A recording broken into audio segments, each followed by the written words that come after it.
মহান আল্লাহ তাআলা আমাদের পাঠিয়েছে মানুষ রূপে, কিন্তু আমরা মানুষ হতে পেলাম কোথায়?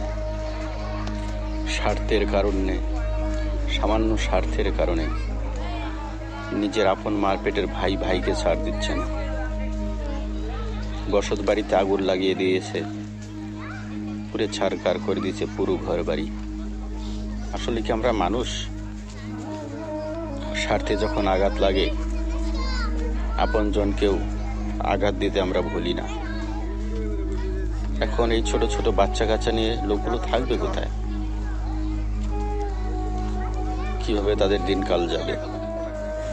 একটা বারও কি আমাদের চিন্তা করা উচিত ছিল না? আমরা মানুষ হতে পারলাম না। কবির কথায় বলতে হয়, রেখেছো বাঙালি করে মানুষ করনি।